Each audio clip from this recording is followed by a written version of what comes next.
तो बात करते हैं कि 2025 में माइक्रोसॉफ्ट के साथ असल में क्या हो रहा है।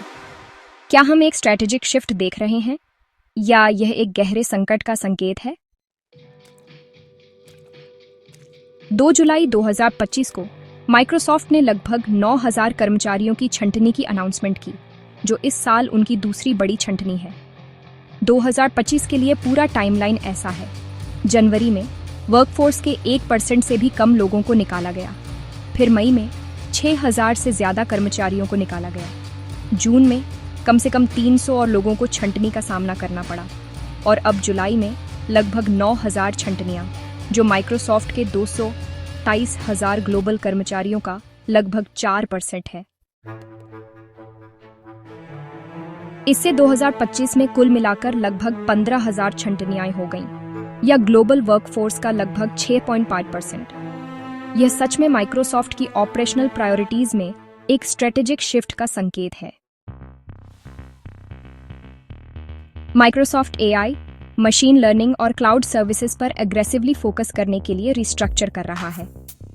फिस्कल 2024 में एआई इंफ्रास्ट्रक्चर, चिप्स और डेटा सेंटर्स में $80 बिलियन से ज्यादा इन्वेस्ट किया गया था।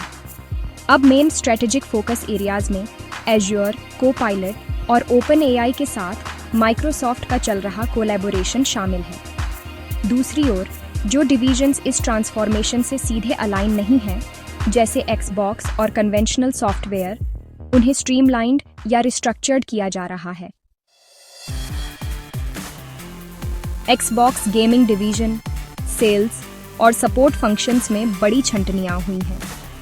माइक्रोसॉफ्ट के रेडमंड हेडक्वार्टर में 830 कर्मचारियों को निकाला गया और ग्लोबली हजारों और लोग इससे प्रभावित हुए।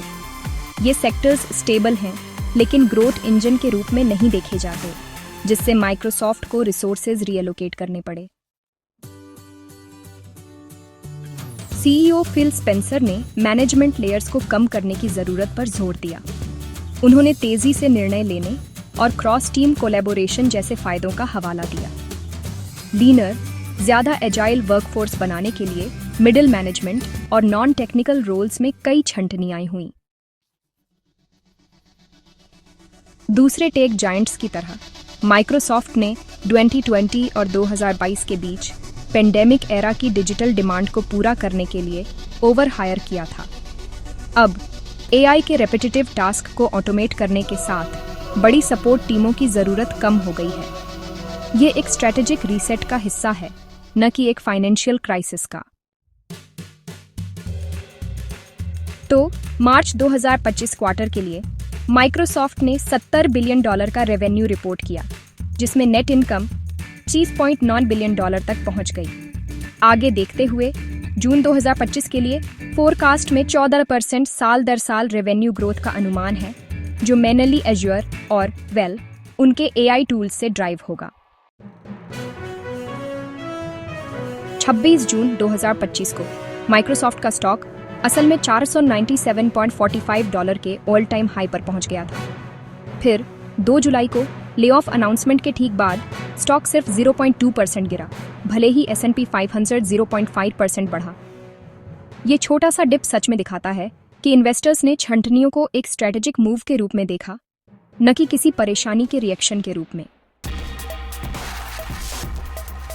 ऑटोडेस्क, चेग और क्राउडस्ट्राइक जैसी कंपनियों ने भी हाल ही में छंटनियां अनाउंस की हैं। पूरा इंडस्ट्री एक तरह से ऑटोमेशन, एआई लेड एफिशिएंसीज और प्रॉफिट्स को प्रोटेक्ट करने की ओर शिफ्ट हो रहा है, खासकर इन अनसर्टेन मैक्रो इकोनॉमिक कंडीशंस के साथ। तो यूडेस प्राइवेट सेक्टर ने असल में जून 2025 में 33,000 जॉब्स खो दी। एडीपी के अनुसार ये 100,000 गेन की एक्सपेक्टेशन के बिल्कुल उलट है। ये एक तरह से या तो कुछ मैक्रो इकोनॉमिक सॉफ्टनेस की ओर इशारा करता है, या शायद जॉब रोल्स में एक स्ट्रक्चरल ट्रांसफॉर्मेशन की ओर भी। एक्स पर, जो पहले ट्विटर था, असंगवान एचक्यू ने इस कदम को एआई की ओर एक कैलकुलेटेड मोड के रूप में फ्रेम किया। वहीं एमरमलाइट 10 ने छंटनियों के टाइमिंग की आलोचना की और उन्हें व्यापक राजनीतिक और आर्थिक नीतिगत चिंताओं से जोड़ा। ऑनेस्टली, कई पोस्ट्स में 4 जुलाई की छुट्टी से ठीक पहले छंटनियों की अनाउंसमेंट को लेकर चिंता व्यक्त की गई, जिससे प्रभावित कर्मचारियों को तैयारी के लिए बहुत कम समय मिला। ठीक है, यहाँ ले ऑफ टाइमलाइन पर एक क्विक नजर डालते हैं। 2014 में नोकिया के अधिग्रहण के बाद अलग अलग टीमों में 18,000 कर्मचारियों को निकाला गया था, जिसे वर्कफोर्स के प्रतिशत के रूप में स्पेसिफाई नहीं किया गया था। यह असल में माइक्रोसॉफ्ट के इतिहास में सबसे बड़ी छंटनी थी। फिर जनवरी 2023 में पोस्ट पेंडेमिक एडजस्टमेंट के रूप में डिपार्टमेंट्स में 10,000 कर्मचारियों को निकाला गया था। फिर से कोई स्पेसिफाइड प्रतिशत नहीं। आगे बढ़ते हुए जनवरी 2025 में कुछ हजार कर्मचारियों को निकाला गया था, वर्कफोर्स के 8% से भी कम। हालांकि डिटेल्स डिस्क्लोज नहीं की गई थीं और ये रूटीन परफॉर्मेंस कट थे। मई 2025 में 6,000 से ज्यादा कर्मचारियों को निकाला गया था, वर्कफोर्स का लगभग 3%, ज्यादातर प्रोडक्ट और इंजीनियरिंग टीमों से एक स्ट्रेटेजिक रीऑर्गेनाइजेशन के हिस्से के रूप में। फिर जून 2025 में रेडमंड HQ में 300 से ज्यादा कर्मचारियों को निकाला गया था, जो एक चल रहे स्ट्रक्चरल एडजस्टमेंट का हिस्सा था। और आखिर में जुलाई 2025 में 9,000 कर्मचारियों को निकाला गया था, वर्कफोर्स का लगभग 4%, मेनली एक्सबॉक्स, सेल्स और सपोर्ट टीमों से, क्योंकि माइक्रोसॉफ्ट AI और क्लाउड की ओर ज्यादा रियलाइन हुआ।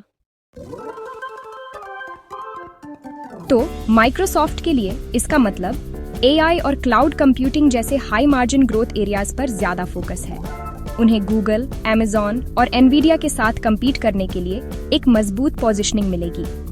और आप जानते हैं, सभी रीस्ट्रक्चरिंग के बावजूद माइक्रोसॉफ्ट के प्रॉफिटेबल बने रहने की उम्मीद है। एम्प्लॉइज के लिए खैर सिग्निफिकेंट डिसरप्शन है, खासकर लेगेसी रोल्स या सपोर्ट फंक्शंस में काम करने वालों के लिए। AI, मशीन लर्निंग और क्लाउड सर्विसेज जैसे एरियाज में रीस्किलिंग की भी बढ़ती डिमांड है। टेक सेक्टर के लिए यह कदम असल में तथाकथित एफिशिएंसी लेऑफ्स के ट्रेंड को रीइंफोर्स करता है, तब भी जब कंपनियां मजबूत कमाई रिपोर्ट कर रही होती हैं। हम एम्प्लॉयमेंट हेवी इकोसिस्टम से बहुत लीनर, इनोवेशन ड्रिवन एंटरप्राइजेस की ओर एक शिफ्ट देख रहे हैं। माइक्रोसॉफ्ट की जुलाई 2025 की छंटनियां असल में एक व्यापक स्ट्रेटेजिक ट्रांसफॉर्मेशन का हिस्सा है, न कि सिर्फ किसी संकट की प्रतिक्रिया।